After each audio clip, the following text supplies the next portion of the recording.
Welcome to Sara Gonzales Unfiltered. Boy, this El Salvador saga with Senator Chris Van What's-His-Face is really taking shape here. We're going to dig into that with John Doyle, of course, Blaze TV contributor and host of Heck Off Commie, which you can find on YouTube. That's right. That's right. And big fan of El Salvador. I've been articulating this for years on the program at this point. So you really have. I'm glad that you're here today, especially with what we have to get into that with the El Salvadoran president just completely trolling this senator. Here to do it as well with us. We've got here to get into that. Never mind. Eric July, Blaze TV contributor and founder of Rippaverse, which you can find at rippaverse.com. Also, Young Rippa59 on YouTube. Make sure that you are following these gentlemen on their YouTube channels. So you've got Senator Chris Van What's-His-Face. I know what his name is. I just don't want to say it. Who had been in El Salvador, and he showed up and he was making this big production about it. And he's like, I demand to meet with this MS-13 gang member because we want him back. And so, Maryland father. Maryland, I want to meet with this Maryland father. And so at first he didn't get a meeting. And then pictures surfaced last night. Actually, Bukele himself, the president of El Salvador, shared these pictures of this senator meeting with Kilmar Abrego Garcia. You see him just looking lovingly into this gang member's eyes. They're drinking margaritas, apparently. And so you have them meeting, and these pictures surfaced, and I was like, oh no, he's caved. He's giving in. He is allowing this to happen, but that's not actually what happened. If we want to go on Bukele's feed now, his X feed, we've got a scroll of this. He was just loving this. He said now that he's been confirmed healthy, he gets the honor of staying in El Salvador. And so then you have him just mocking and retweeting all of these people who are making fun of this senator. And it's just been really, really beautiful to see. I think there's one here. I don't know if we can get to it that, this we are not the same, but they did the green line meme where Senator Chris Van What's-His-Face was like leaning in and Abrego Garcia was standing straight. There's the actual picture. So if you could imagine the green lines, which those of you who are on the internet understand that. I mean, what would you call that? A meme? No, it's just It's just all memes are an understanding. Yes, they reflect the truth that we all understand, and he's leaning into the gang member because the gang member, while not moral, is at least sort of forthcoming about his standing in society, whereas the senator holds himself in a higher regard, and despite these publicity stunts. And so I don't want to say I have more respect for the gang member, but there is at least more transparency on his part that even like this totally impotent cucked senator has to like lean into and gravitate towards. I mean, I genuinely can't believe that they're continuing with this. I legitimately, I have a very, very low bar and low expectations when it comes to the left. I really would have thought that they would have known that traveling to El Salvador to demand that they see an MS-13 gang member and sip on margaritas with them would be like, they'd be like, that looks really bad. All right, that's a bridge too far. And they're going all in on this. It's nuts to me. Yeah, it is certainly interesting. They're dying on that hill if they plan on dying. But yeah, it was a masterful troll because it really confirmed that, oh yeah, he's doing okay. He's doing perfectly fine. He's healthy. And you actually confirmed that for everybody. So appreciate that. But he's not going anywhere. Right.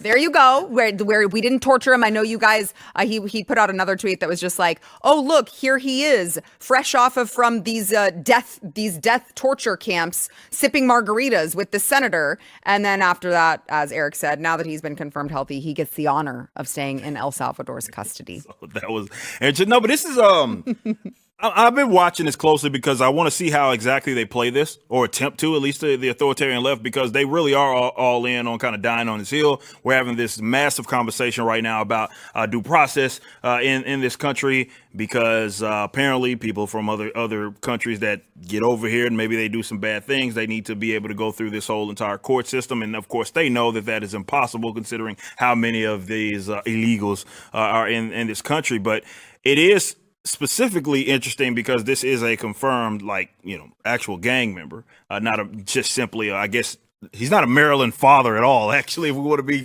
totally accurate, because he's not from Maryland by any means. But seeing how they navigate this, as information is far more widespread than it had been in the past, it's not as easy for them to just get away with lying with the people. People know exactly who this guy is, but they're still seeming to go all in on trying to convince the American people that this is just some innocent father that unfortunately got the short end of the stick, when that's not the case. Right. Yeah. I mean, how many Maryland fathers do you know From El Salvador? I don't know any. that need a translator? I don't know many. But also, their argument, John, is, well, we don't know for sure that he's MS-13.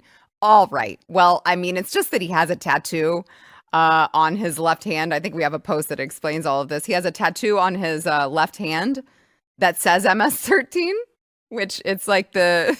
That could be. I mean, we've all been drunk at a concert before and done something silly. Someone has like a tattoo kit or something in the crowd, and you get like a little, right, Hispanic gang tattoo. Or I mean, that doesn't mean anything. And who among us? You know what? We're not supposed to judge by skin color. That includes altered pigmentation through tattoos. So I don't. That's not enough. Okay, all right. So maybe just the one who among us hasn't gotten an MS-13 gang tattoo, right? Okay. Let them cast the first stone. Sure. All right, I understand. But what about the fact that he was caught wearing a Chicago Bulls hat, which if you look into, people are like, what, you can't like the Chicago Bulls? Well, yes, but it's just that if you know gang culture, that actually is a well-known symbol of being in good standing with MS-13.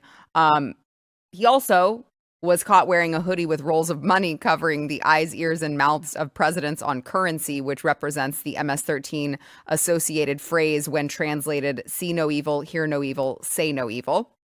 Or he just has an affinity for the history of the country because he's from Maryland, which is, I believe, probably all sorts of Chicago Bulls fans out there. Right. Well. Yeah. So it's like you're casting all these wide nets to justify beating around the bush. What we could really just say is, like, his name sounds weird. He probably isn't from Maryland. What's it, like Garcia or something? Kilmar. Abrego. Yeah. Garcia. Yeah, that's... Which of those sounds like he's... Very Maryland. I'll tread lightly, Mrs. Gonzalez, but that's not exactly a founding stock name.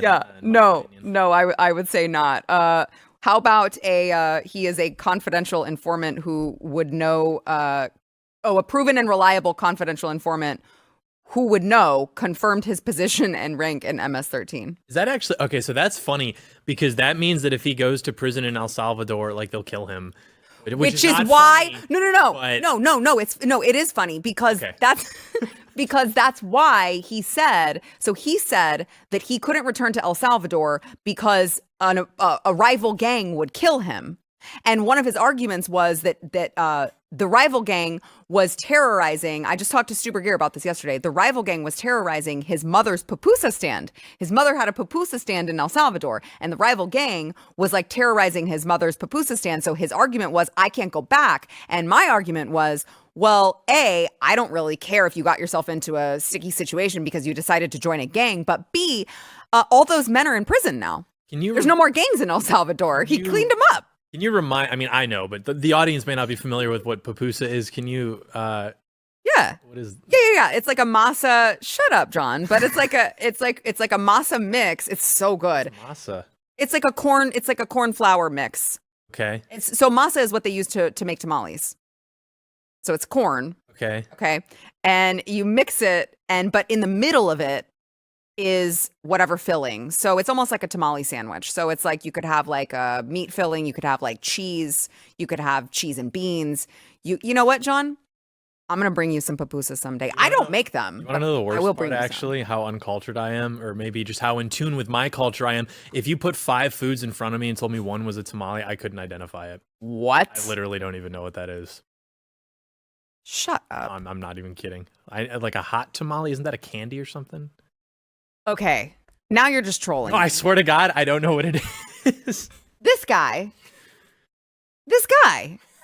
I think you're just opposed to eating Mexican food because you don't like Mexicans. No, it's I don't like Mexicans because I don't like Mexican food. You have it backwards. I like Taco Bell as much as the next guy, but other than that, it's like all the same 5 ingredients, but just arranged in different presentations. It's like, this is a quesadilla. This is yeah. That's not real. That's not real. By the way, pupusa is not. I know I'm gonna get people like pupusa is not a Mexican food. I know it's El Salvadoran. Okay, I get it. All right. So, point is, this guy is MS-13. Like, very clearly, he's MS-13. I realize that he's not like on camera saying, yes, I am a member of the MS-13 gang, but there's too many coincidences. So he very clearly is in MS-13. Let's play border czar Tom Homan, who is like, yeah, CNN, MSNBC, you blowhards. He is MS-13. How much more evidence do you need? Watch. Also, I talked to an MS-13 expert today who also showed me pictures of his hand where he says absolutely the tattoo on one of his hands was absolutely an MS-13 gang tattoo. Nothing questionable about it. Now, when it comes to getting the last word, the White House has been so masterful at their social media, I personally think. Now, I do think that maybe some people who back in 2016 were like, Donald Trump's tweets hurt my feelings, and maybe voted his way are not happy with the way that these people are running things. I, for one, am thrilled. You had the White House tweeting out they're correcting a New York Times headline. And so you see them, they said that they fixed it for them. And the New York Times headline says, Senator meets with wrongly deported Maryland man in El Salvador. And they crossed out wrongly and Maryland man, and of course, substituted instead MS-13 illegal alien, and added at the end, who's never coming back. Yeah, I mean, this is just what playing for keeps looks like. Like, that's what, I mean, Trump is obviously a master at crafting media narratives to where now he has gotten these people to defend things that are like objectively indefensible, which was not possible prior to Trump. And even like with this whole deportation thing, like they're starting on the explicitly violent criminals, knowing that the media will pounce on it and literally have people flying to meet with these poor gang members, so that when it comes time to maybe deport people who aren't violent but who are still here in the country illegally, breaking our laws, they should not be here. Well, now all of a sudden the public's perception is going to be like, okay, they're crying, the country's getting better, who cares? And then they'll have sort of a public permission to go about doing those kinds of things. But obviously you want to start with the people who are violent, who are at risk of, maintaining a pattern of violent behavior. So this is great. I like the mean tweets. I like it more than what would have happened if Kamala were in office. So yeah, which would be communism. I don't really know what the defense really is here when they say like wrongfully deported.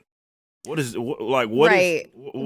I think that there are their argument because the assumption that he's a gang member. Are they trying to still refute that whether he is or is not? So I don't. A lot of them I don't think no, but I think from the top their argument is he was wrongfully deported to El Salvador because he should have. His papers say that he was supposed to be deported to anywhere but El Salvador because the gang was trying to kill him. See, that's what I don't like, and why folks hate the media is just the way they are very deceptive with how they try to say the correct thing or the factually correct thing, but they're weasels with it, right? So anybody can interpret that to mean even the complete opposite. So either way, he was supposed to be up out of here. Yes. Either way, it doesn't matter whether it was El Salvador or wherever else. Yes. He wasn't supposed to be here. Yes. Right? But they're not leading with that. No. Well, and he's a Maryland father. So initially you think like, oh my God, they just pulled up an American citizen off the streets and just threw him in the El Salvadoran prison. That's so mean. No, that's not actually. Yeah, I mean, I want him to keep doing it. I agree. Because people are seeing them for what they are, and they suck. They will never win another election again if they shouldn't. Continue And if we are a just world, well, and we have voting integrity, because we saw we put the chart up there a couple maybe a week or two ago of it's just so happened that all of the states that don't require or I should say, the only states that Kamala won were the states that didn't require like photo ID and they had less voting restrictions. Those were the only states that she won. All right, let's take a quick break, and then you're not going to want to miss the interview that I have next. By the way, make sure that you're subscribed to Sara Gonzales Unfiltered. What I was going to say was YouTube has some funny business that they've been doing lately, and I know you guys have been getting unsubscribed. So go ahead and check on that. Make sure to hit the like button and share the show with a friend. All right.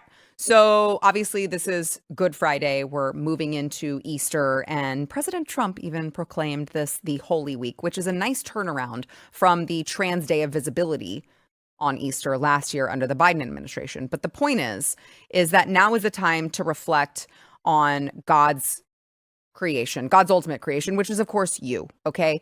And life is precious. We all know this. I know that if you guys are watching this program, you understand that life is precious and each one of you is made in the image of God and life is sacred. And what Preborn is trying to do is it's so simple. It is trying to tell and show mothers who are scared with an unplanned pregnancy, trying to show them the truth, which is every life is precious and the life that is within them is precious. And the way that they do this is through ultrasound. And when they show these young, scared mothers their babies on ultrasound, these mothers are twice as likely to choose life. What they're asking is for you to sponsor an ultrasound, or 2 or 3. Each one costs $28. And if you sponsor that, you are helping babies' lives be saved. You can go to preborn.com/Sarah. How many babies' lives can you save over at preborn.com/Sarah?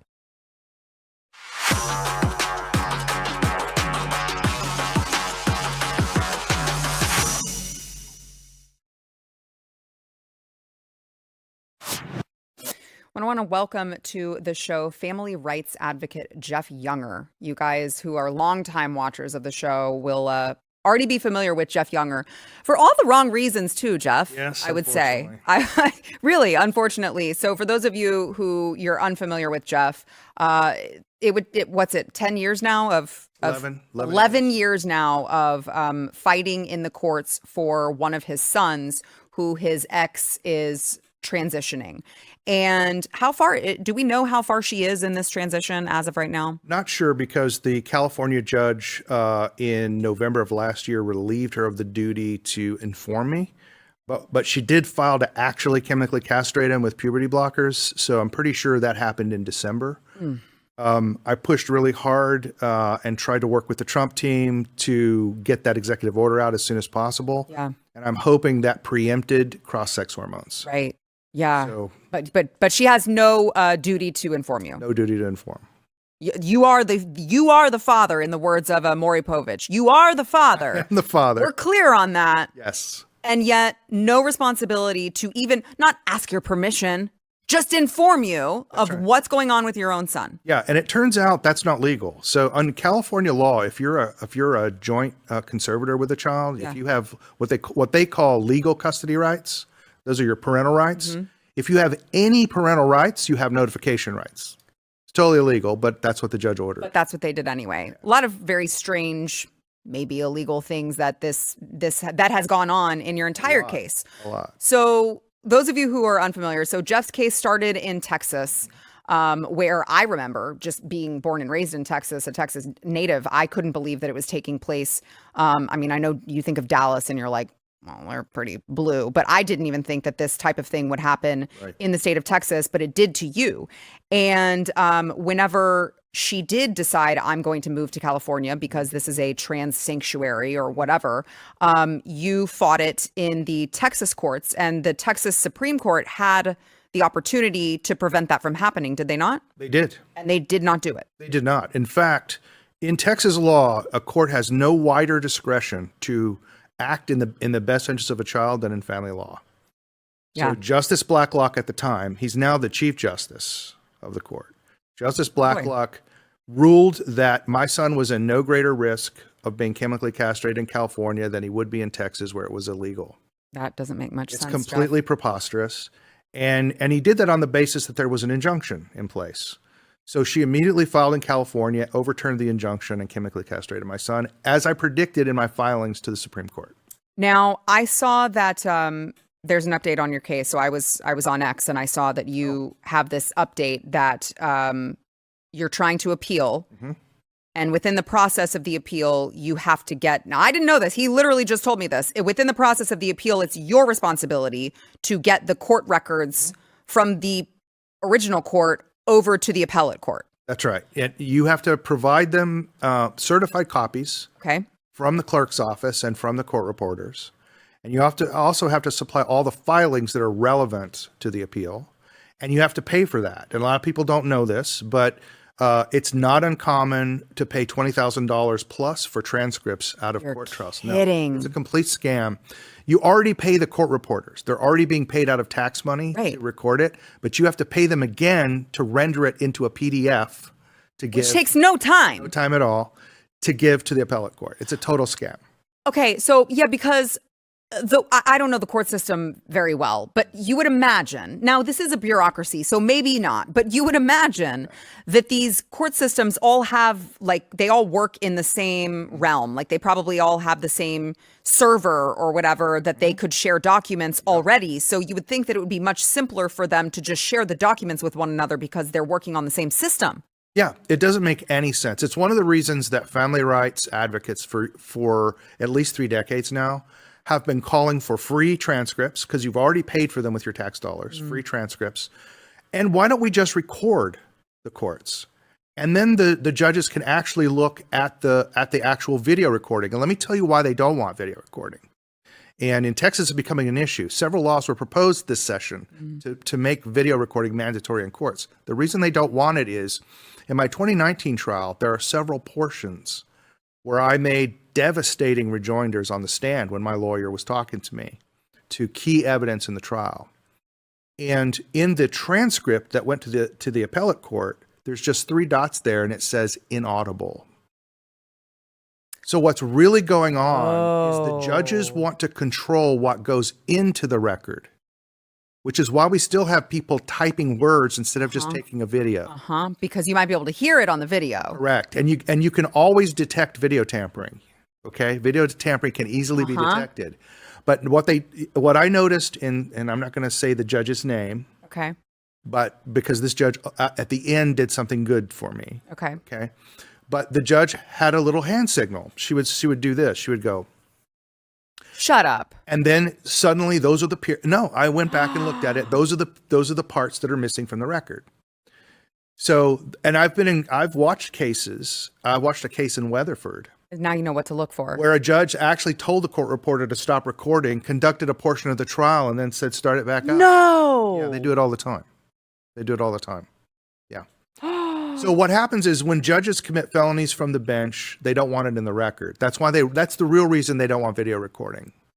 Wow. They know it's coming. So what they've tried to do in Texas is they've said, well, we'll allow video, but the judge needs some discretion in case something embarrassing to the children is being talked about. Well, in that case, you just take the video record and you seal the portions that are embarrassing. Yeah. Right? Sure. So you have a sealed tape with those redacted, and you have an original tape that can go to the appellate court. Sure. But they're going to allow the judges to say, no, this portion won't be recorded. And so that's what's really going on. And that was used extensively in my California trial. It was so bad in California, I have 7 different court reporters. They got a different court reporter for every day. So that now I'm trying to get transcripts from them. They're not replying to my emails. They're trying to push me past the deadline for the appeal. You're kidding. No, the district clerk in LA Superior Court has returned all of my forms. They said, well, you've got some punctuation errors in here. Then they said, well, you've put too much information in this box. Then later they said, not enough information. This can't be in the same document. It has to be in a text. So I've been around for months and months and months, 6 months, trying to get these transcripts. Oh my gosh. The trial was in December. I've been trying to get the transcripts ever since then. And so my forms are never correct. They won't accept them. The court reporters won't respond to my emails. They've been told not to. Of course. So I've had to make... And you have to deal with like 7 of them. Yeah. So now I've got to go do legal action with the Court Reporter Commission. Oh my gosh. In California. I'm having to go to the appellate court. It's going to cost me about $50,000 to go to the appellate court to get them to order the clerk's office to accept my paperwork. All this so that they can continue castrating children. That's right. The appellate court does not want to look at that record. Right. because there are felonies in that record. I'll give you an example.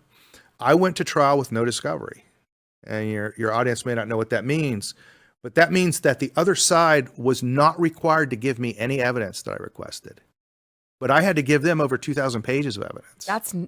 That's not legal. Not legal. So I went in with my knowledge of the case and pure logic, just reasoning, and that's what I went to trial with. So that's completely illegal. And that's why they are trying to prevent you from taking it to the appellate court. Yeah, and the appellate court knows that they're going to have to rule my way. Yeah, they don't want to, but they know that they would have to. And then here's the thing. Let's suppose I win at the appellate level. You know what it gets me?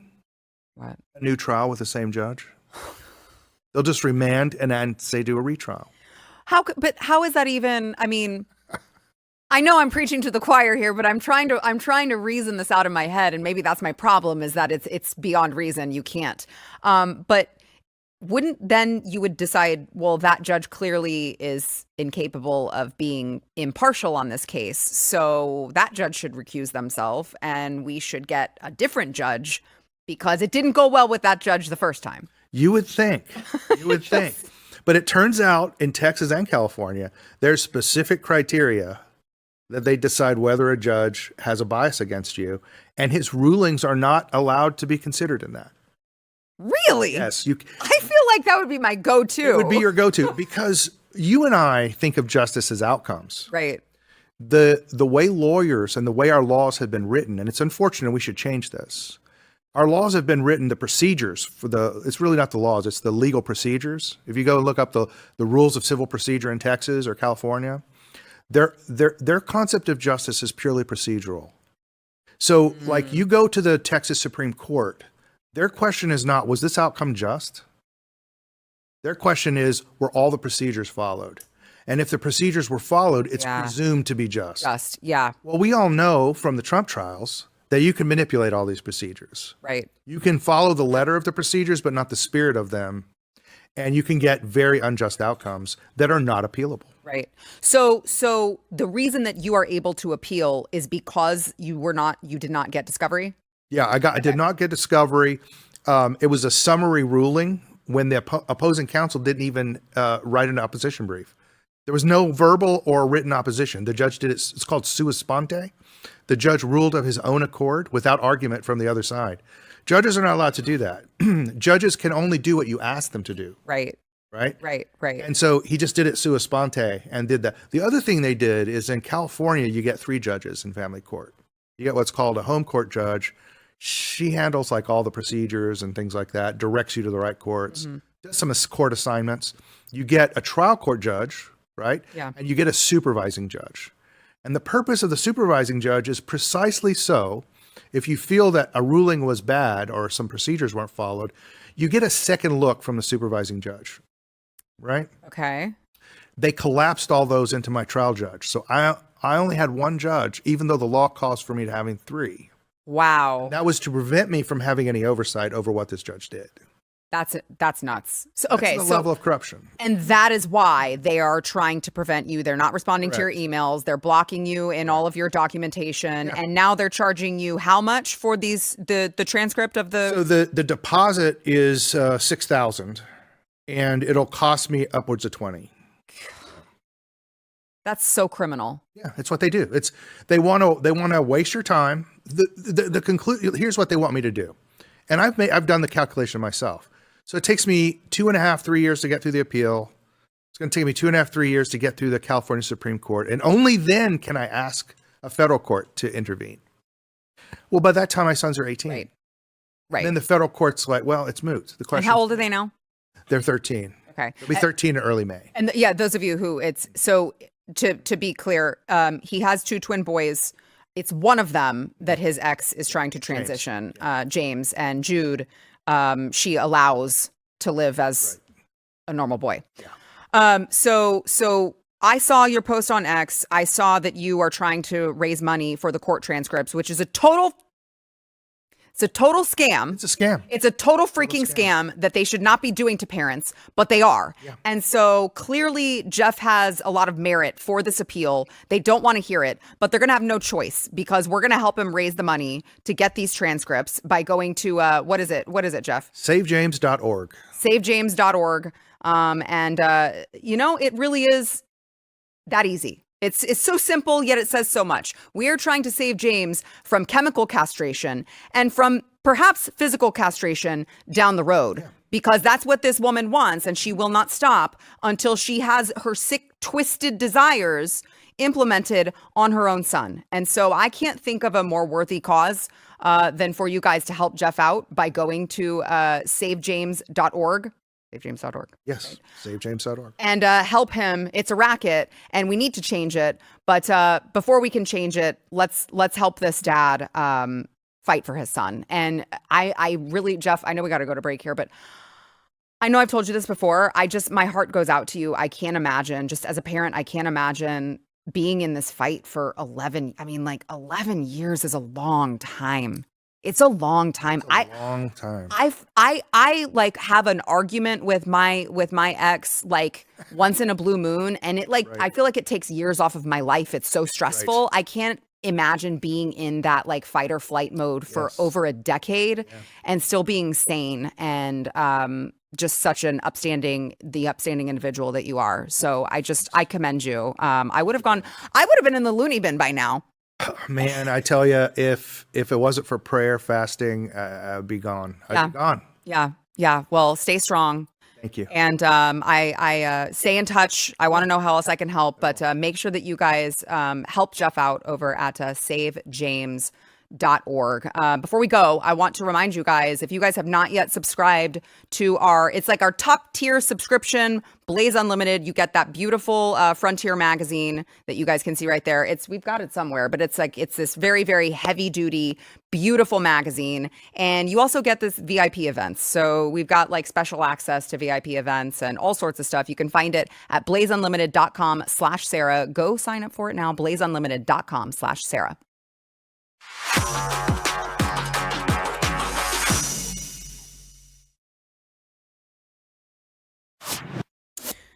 All right, so Eric and John back in the chairs here, and Eric, you were here the other day when we talked about the Carmelo Anthony case that's happening here in Frisco, and we've had kind of a development in this case, which is, Eric, you already alluded to it because the writing was already on the wall that they were going to do this. But instead of his family choosing a reputable lawyer, attorney as their spokesperson, they have now gone the race baiting route. And they instead picked a man named Dominique Alexander, who calls himself a minister. He is the founder of a Dallas area activist group, the Next Generation Action Network. Now, this is the group that organized the Dallas anti-police protest where Micah Johnson ended up killing 5 Dallas cops. And he also has a rap sheet, a very long rap sheet, which we can get into. But there's kind of been an update in this story in that Austin Metcalf's father, so the deceased, the boy that was killed, his father, Jeff Metcalf, was actually swatted after he showed up to Dominique Alexander and Carmelo Anthony's so-called press conference. Watch. Breaking news and an update on the deadly stabbing in Frisco. Frisco police just confirmed a swatting call was made tonight to an address belonging to the victim's father. Now, that's a prank call designed to bring a lot of police to a scene. Tonight, Jeff Metcalf confirms to WFAA he wasn't home when it happened, but he did arrive about 5 minutes later. Now, this is new information, and right now we're working to learn more details. That's enough. It's not a prank call. That's attempted murder when you call in a swatting. That's the only reason for it. That's not I got you. I got SWAT to show up at your house and I told them that you killed your whole family. That's not a prank. That's just trying to make some sort of oopsies happen whenever the cops show up at the person's house. And so, like I said, Metcalf showed up at the press conference. He said he wasn't going to leave. He ended up being escorted by police. But I want to play this spokesperson of Carmelo Anthony's family actually insulting Austin Metcalf's father for showing up at the press conference. Watch. And all I'm going to say, so it don't be asked later, is that was disrespectful and just shows you all the character who is not invited. He knows that it's inappropriate to be near this family, but he did it. Was it inappropriate? And so I say to people, actions speak louder than words. Your client here to stab someone else in the heart over a seating dispute? What he has failed into is the political operatives that want to make this thing a political thing of hate, yet bigotry, and yet racism. We have conservative operatives that have been posting nonstop about this case. So there we are with the race baiting, and it's bigotry and it's racism. And by the way, the man who just lost his son has no right to show up at the press conference. I don't know, man. I get it that tensions are high and, you know, people lost loved ones. And then on the other side, you have a family who may be losing a loved one into the prison system. But that doesn't feel like the right spokesman when you're a very innocent person, because to add to this, he's got a rap sheet a mile long. Felony injury to a child. This is Dominique Alexander, the man that you just heard spoke. Felony injury to a child, forging a check, leading police on a high-speed chase, stealing a car, falsely claiming a car was stolen, offensive physical contact, probation violations, felony theft of property, and you get the idea. Because of all these, we've got a wide variety of mugshots for this man. He's held all sorts of different styles, I can confirm, from his mugshots, because he's just like in the system so much. Okay. And so 2 years prison time in 2016 for breaking probation. And the felony injury to a child was he had been babysitting for his girlfriend's 2-year-old son in the evening when he called her at 11 p.m., told her to get home now. He didn't tell her why. When she arrived, she found her child unresponsive. He told his girlfriend that he'd been watching a movie with her son on the couch. He paused the movie, police reported, and as he walked into the computer room, he heard the sound of her son, who was asleep on the couch, fall off the couch and onto the carpet. Oops. It's just that the doctor disagreed with the statement. He examined the girlfriend's son in intensive care and said that he had a hemorrhage between the brain and retinal hemorrhages in both eyes, which I can confirm that as a parent, that's not consistent with rolling off of the couch. It's actually consistent with something else, like head trauma and child physical abuse. So you've got the rap sheet a mile long. It looks, I'm just saying, it looks really freaking bad for this family to be like, out of all the people that we could pick to represent us and speak for us, we're picking that guy. There's no other way to explain that. That was ill-advised, to say the least. To say the least. To go with this guy, I don't know if it's too late now, but I'm not sure if they were aware of who he was. Because, yeah, to your point, this is a guy that has a rap. A mile long is putting it lightly. When you have, we're seeing mugshots, not just random pictures, but mugshots of him just changing over. He's been in the system so long, you can't even tell he's the same person. He's from same area. I am same exact age. I don't know this guy. Are you sure? He looks very different in all of these. So maybe you just don't recognize him. Maybe that's the case. Maybe I don't. Maybe I don't recognize him. But we knew that as soon as the whole ordeal happened, it took place, that there were going to be folks that circled around that family that were going to leech off it for various other reasons and race hustle, right? That was inevitable. And obviously it's going to be on the parents to try to put their child, who albeit put himself as well in a terrible situation and thus putting them in a terrible situation, to try to make the most of it. This was a terrible play. Absolute terrible play to get this particular guy as a spokesperson, especially considering some of the things that he has been found guilty of. Those are, I'd argue definitely when you're talking about physical harm to a child, this is just unforgivable. By any means, not someone that you ever want to be associated with. And I'm like, how is he just like out and about? Yeah, for something that long, that's where I was. It's like, man, he's gotten away with a lot.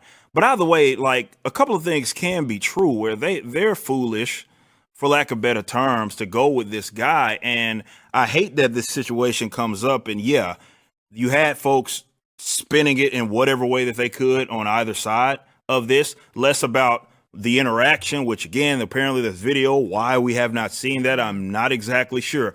But put it out nonetheless. But yeah, like you had folks just obviously sharing false information. We talked about this on the previous show where you have folks just making stuff up. Right. It is just not true. Stuff about the spending habits and stuff like that. It's just not true. And it's distorting all of what actually took place, which is unfortunately a minor was killed by another minor over a stupid dispute, which is by itself tragic for everybody that's involved. Right. As well as the community of Frisco. Right. So nonetheless, though, going with that guy, I can't wrap my mind around it unless he was just the first in, kind of best dressed. Right, you're looking for someone to, hey, come help us out, and he, as race hustlers always do, they're gonna knock on the door immediately, say, hey, I'm from so and so, and I'm here to help. Yeah, and just say, look. But again, if they did that, it's still irrational, and I would argue very irresponsible of them as parents. Yeah, I totally agree. There's also supposed to be there's like a planned white supremacist rally now in Frisco at the high school, which is psyop all over. Oh, 1,000%. Gay and retarded. 1,000%. I'm not going for that. 1,000%. John? Yep. Protesting is never a good idea when you're on the good side of things, which I'm not saying that like, the white supremacists are the good guys, but it was like supposed to be like a pro this deceased child, this young man. I think they were calling it like a White Lives Matter rally.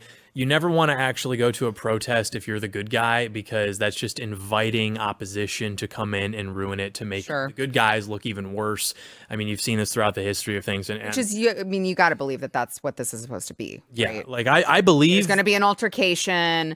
I just see it happening. It's another Charlottesville all over again. Precisely. Like, I believe in activism and I believe in fighting for what you believe in, but like there are ways to do that aren't like risking things like this happening. And usually protesting is just like a vanity project. Like, people want to go to a protest and make their little sign and take a picture and look, and I'm doing something. But how things actually work are not done by the government looking at you outside and being like, you know what? Point. Like, they're never going to listen to you. They hate you anyway. So don't walk into the trap. Don't go to something that's advertising itself as like, hey, white people, let's stand up for ourselves. Like, you are asking to be put on a list and to get into trouble. So yeah, I wouldn't recommend that. I mean, listen, based off of the limited information that we have, I know we got to go in a second. I know based off of the limited information we have, it does appear that this was it was not self-defense. This does appear it was just completely uncalled for, and just some kid who had a temper problem who acted impulsively. But we don't know enough. Like with Kyle Rittenhouse, for instance, we saw the video evidence. We knew enough to know this is wrong. Imprisoning him is wrong. I would feel... It just seems like very ill-advised to show up at a protest when, as Eric pointed out, we don't have the video. Look, it doesn't I would like to see it, but I mean, we don't have all of the details yet. Everything I've read leads me to believe that this kid was murdered. Okay. Right. But I don't know for sure. I'm sure as shit not showing up at a protest. Especially if there's video of it, right? Like, nobody should even anticipate getting caught with egg on their face. Yeah, surface level, it seems like an absolute massive overreaction to the conflict as what it's being reported, right? Yeah. But if there's video evidence of this entire altercation, right, and you know that it's out there, I would be weary, because it's like, why? First of all, why are they withholding it? Right, number one, and I get it. Maybe you're dealing with minors. Don't want to put anybody at risk, but it's already in the court of public opinion right now. And last person you want to be. Already, there are people that have been caught with egg on their face regarding this situation because they're jumping the gun to the conclusion that they want to I guess, this whole ordeal to be. Look, don't do nothing stupid. Is all I'm saying. Don't do anything foolish, considering that there's video evidence out there. And yes, it may completely confirm what all we know. Right. But there's also that 1% chance that maybe there's something else to it. You just don't know. Yeah, wait, just wait a second. All right, we got to take a break. We'll be right back.